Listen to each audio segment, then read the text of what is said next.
Making the switch from a traditional car to an electric one? Winter can bring surprises for your electric vehicle affecting range, charging, and battery health. To navigate this, understanding how cold weather impacts EVs and optimizing their thermal management systems is crucial. In this guide, we'll explore the adjustments and planning needed to make your EV winter ready and dispel myths about the apocalyptic effects of cold temperatures on electric cars. Range drops. Cold conditions have a significant impact on range, and your EV range might decline by 30% or more in very extreme circumstances. This is due to increased resistance in the battery cells. This impacts the overall efficiency and performance of the pack. The recommended working temperatures range for an EV's lithium-ion battery pack is around 68 degrees Fahrenheit to 113 degrees Fahrenheit, which is 20 degrees Celsius to 45 degrees Celsius. So, if the outside temperature falls below 68 degrees Fahrenheit, your car will use part of its power to raise the pack temperature and maintain it there. Keep in mind that this occurs even while your EV is switched off. So, if you leave it parked outdoors on a really cold night and do not plug it in, you will experience far greater range loss than if you leave it out in warmer conditions. According to research recently given by battery health company Recurrent Auto, which evaluated a pool of over 10,000 cars made up of the 18 most popular electric models in the United States, EVs kept 70.3% of their range in frigid weather.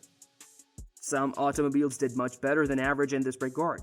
For example, the Audi e-tron lost only 16% of its range throughout the winter, making it the study's top performance.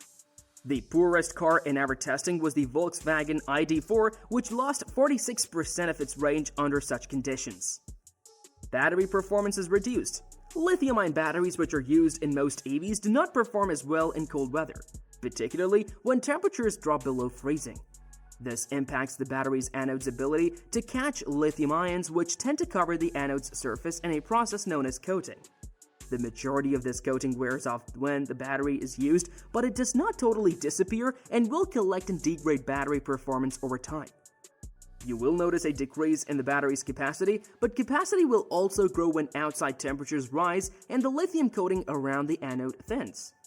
In frigid temperatures, an electric car's battery monitoring system and thermal management system, often focused around a heat pump, will work over time to not only provide the best range possible, but also to protect the battery. Fortunately, current EVs have progressed to the point where battery damage should not be a problem, because they are tested and engineered to endure severe temperatures. Charging slows down. Because EV charging speeds are strongly reliant on battery pack temperature, the pace of electron replenishment may slow to a crawl in the cold.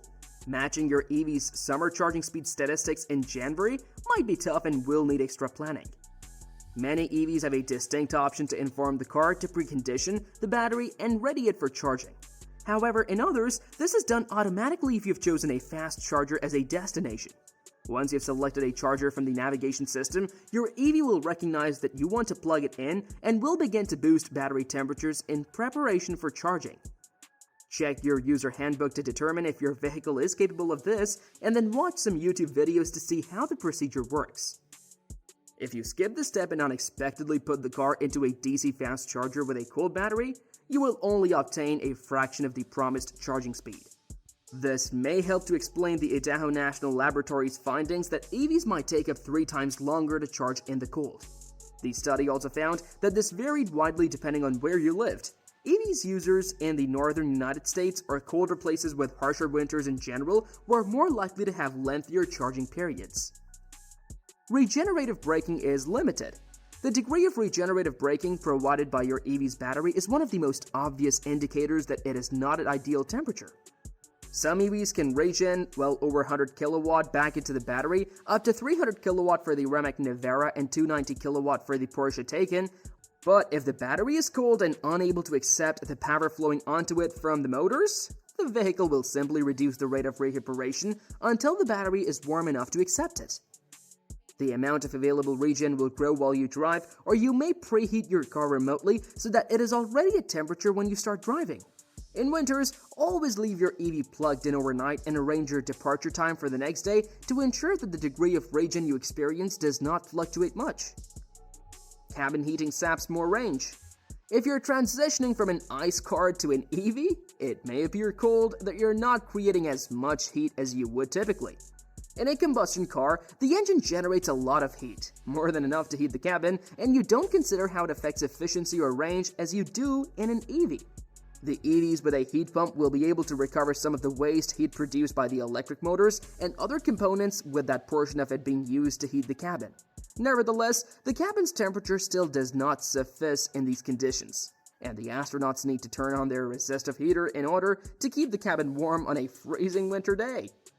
It is because of this that the electric car heater in EV, even one equipped with a heat pump, quickly reduces the range by the estimation. Polestar states that an EV range can lower by 10 to 12% in case of low temperatures, but with a climate system, this can increase even to 41%.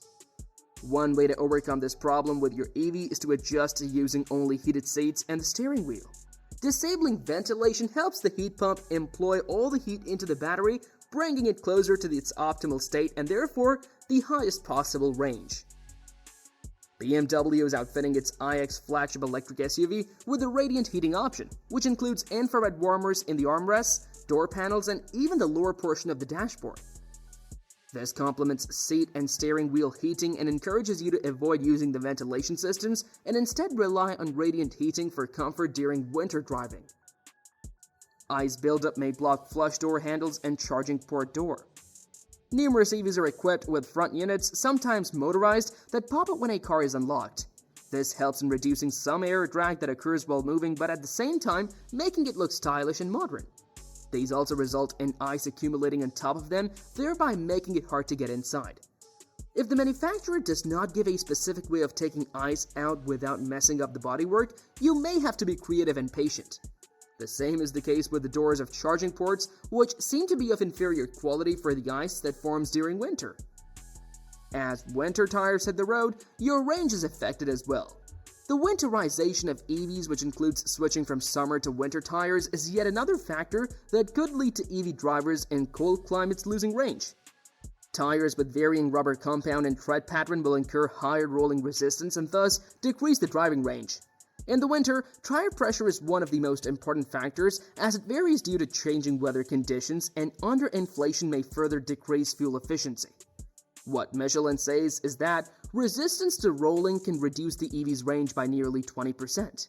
Moreover, it indicates that 30% larger rolling resistance causes a power consumption increase of 3 to 5%.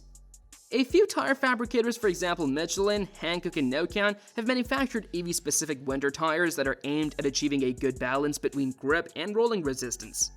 This in turn allows the electric vehicles to go further in the winter while keeping the safety of the vehicle. So, we close today's session.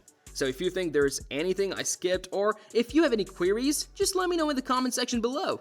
Don't forget to subscribe for additional and be on the lookout for this upcoming content. Thanks for joining us.